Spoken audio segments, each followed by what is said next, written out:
আসসালামু আলাইকুম, কেমন আছেন সকলে? আশা করি সকলে ভালোই আছেন। মই আল্লাহর রহমতে ভালোই আছি। তো অনেকদিন যাবৎ ফেসবুক, ইউটিউবে সব জায়গায় দেখতেছিলাম যে সবাই অপরাজিতা গাছে ফুল দিয়ে চা বানাই খায়।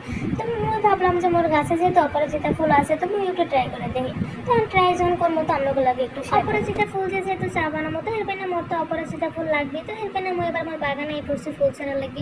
এখন মই একালা ফুল ছেড়তে ছেড়তে আমলা ফুল ছিঁড়ে লাইছি, যদিও মোর এতগুলো ফুল লাগবে না। এখন ছিঁড়ে লাইছি, আর কি করবো, কিছু তো করার নেই। এখন ফুল ছেড়তে ছেড়তে দেখি কি যে গাছের মধ্যে বাটা লজ্জাপতি গাছ হয়েছে, আমি কুমির দইছে কইতে পারি না, জানি কি কিন্তু তল্লি পাতাগুলো বুঝতে যায়। তো মই যে ভিডিওগুলো দেখছিলাম এনে দেখছি যে ফুলের লাগে যে সবুজ সবুজ ডাটগুলো ওইগুলো হালাই দিতে হয়, ওইগুলো হালাই দিলে বলে আবার কালারটা সুন্দর হয়। তো এই জন্য মই আবার ডাটগুলো হালাই দিতেছিলাম একটা একটা করে, সবগুলো ফুলের ডাট হালাই দিতে। এখন এই ফুলের লগে এখানে সবুজ অংশটা আলাদা করে হালাইলাম। তো লম দেখি যেমন কি কি লাগবে আমাকে চা বানাইতে। এনে লাগবে অপরাজিতা ফুল, আর লেবু লাগবে, দারচিনি লাগবে, এলাচ লাগবে।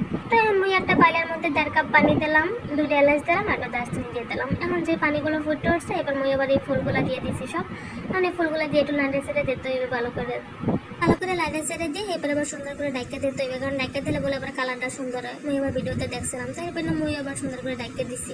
এমন করে মই 4-5 মিনিট রাখলাম। তো 4-5 মিনিট পর আবার ডাকনাটা উড়িয়ে হালাইতে হইবে, উড়িয়ে আবার সুন্দর করে লাইটে ছেড়ে দিতে হইবে। তাই মোর এই 5 মিনিট হয়ে গেছে। এখন মই আই বললাম আবার চুলার দ্বারে, আইয়া মই ডাকনাটা উড়িয়ে দিচ্ছি, উড়িয়ে দিয়ে আবার সুন্দর করে লাইটে ছেড়ে দিতে আসলাম। তো অবশেষে মোর স্পেশাল চা রেডি হয়ে গেছে। আমি এটা চুলাইতে নামাই গেলাম। তো এবার মই এবার একটা কাপ লইছি, কাপে আবার সুন্দর করে চাটা ডাইলে লইতে আসলাম। চার কালারটা দেখেন কি সুন্দর হয়েছে, মতো দেখে খুবই ভালো লাগতে আসলে। আমি ভাবতেছিলাম যে কোন সময় একটু খাইয়ে ট্রাই করে দেখবো। তো চা তো খাম হইতে এর আগে আমরা একটা ম্যাজিক দেখাই, এই যে দেখেন চার কালারটা কালকে সুন্দর নিমগুলো কালার। এখন দেখবেন যে কয়েক সেকেন্ডের মধ্যে চার কালারটা পরিবর্তন হয়ে গেছে।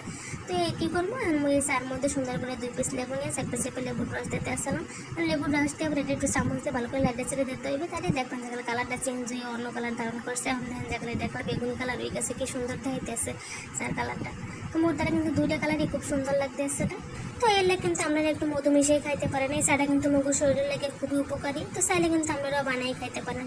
তো আজকের ভিডিওটা এই পর্যন্ত। সবাই ভালো থাকবেন, সুস্থ থাকবেন। আল্লাহ হাফিজ।